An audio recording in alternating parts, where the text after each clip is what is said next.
Max Verstappen's 52-point lead in the Drivers' Championship appears to be commanding, but his competitor Lando Norris will be confident in his ability to outscore Verstappen over the remaining 6 races. The question is, can he outscore him by enough? Verstappen is without a race win in his last 8 Grand Prix, which will give Norris hope, but Red Bull aren't going to wait to lose. Despite the problems with the RB20, Red Bull are ready to fight, and Verstappen's recent statement should worry McLaren. Today, I'll check out why Max Verstappen knew that Red Bull would struggle this season and why it might not make any difference. So don't go anywhere. 3 podiums in 8 races is a terrible return for Max Verstappen.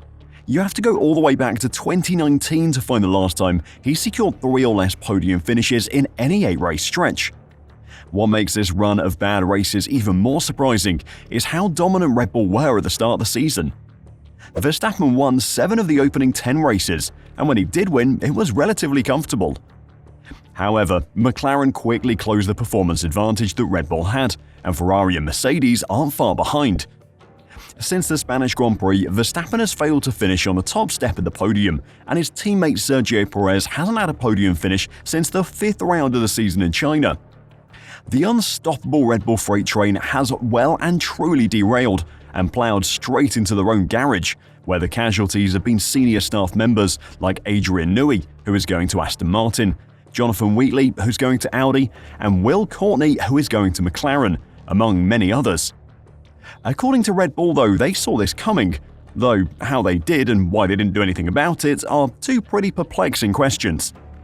Red Bull started the season where they left off in 2023 with the dominant RB19, which became the car with the highest win percentage, 95%, at the hands of Max Verstappen after he won 18 Grand Prix and the team won 21 out of a possible 22 races. How did they know during those dominant early wins of this season that their form would collapse mid-season? Well, Verstappen believes that Red Bull was caught out at the start of the year by their own pace, which made it difficult for them to know if they were going wrong. Early on, I realized that the feeling was very different from last year's car in terms of balance, said Verstappen. At that time, our car was still a lot quicker than the others. Or maybe I should say that the others were not so good back then, so at that stage, we could still compensate for our difficulties. In the races after that, it got worse and worse. At one point, our car was just very difficult to drive, and at the same time, the others made real progress. The RB20 has become known for being one of the most difficult cars to drive, something that Sergio Perez told his team long before his struggles during early parts of this season nearly led to him losing his seat.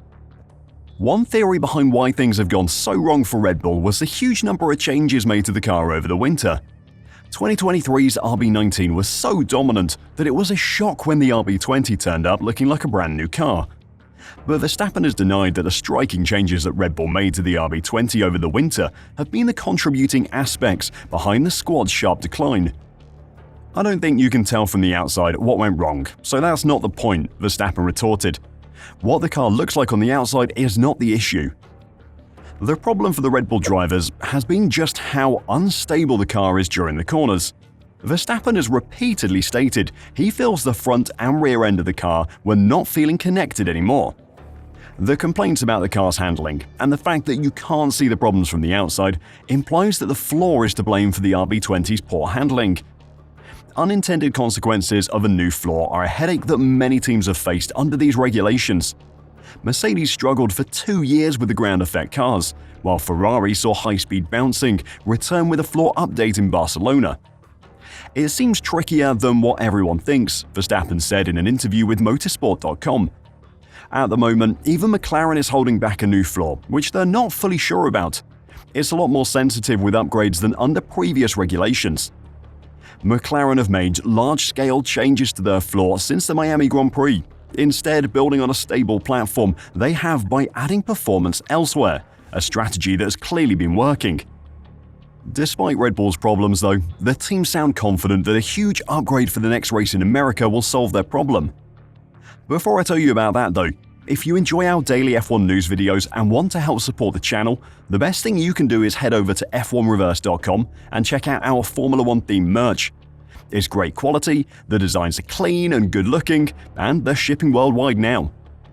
Back to Red Bull and their plans for the final 6 races of the season.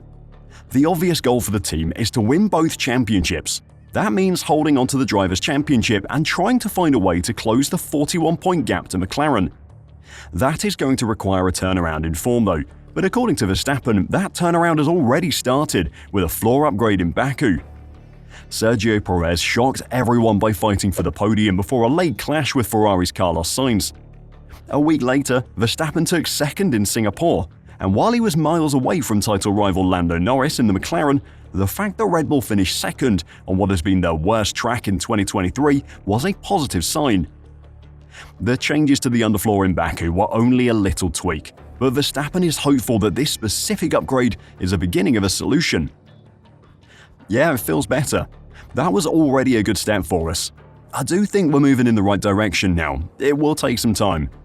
You can't turn something like this around in 1 or 2 weeks, but I do think the team was happy with what they saw in Baku as well. The fact that Red Bull were able to make changes to the floor, which had a positive impact on performance, will have given them confidence that this big upgrade in America will work.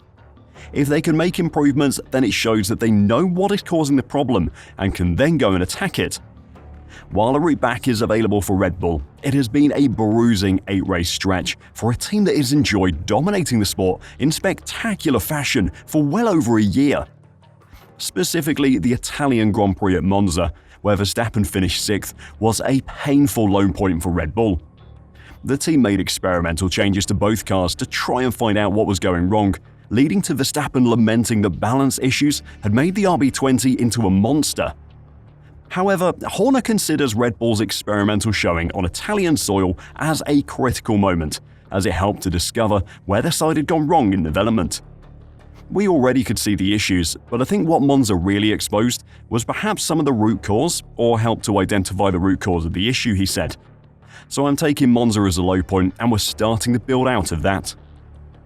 Everything the Red Bull team is saying sounds very positive, but talk is cheap in Formula 1. Claiming your car is going to be sorted is one thing, actually turning up to a Grand Prix and competing is a completely different matter. For Red Bull fans, the positive is that Verstappen sounds positive. The 3-time world champion has never been afraid of speaking his mind. In fact, it's newsworthy when he doesn't. So with Verstappen backing the team to turn around their performance for the American leg of the season, the rest of the grid should be worried. Do you think Red Bull will turn things around for the final 6 races of the season? Or can Lando Norris sustain his title challenge to clinch victory at the final race of the year? Let me know your thoughts in the comments down below, and if you want to see more daily F1 news, make sure to like the video and subscribe to F1 Reverse. See you next time.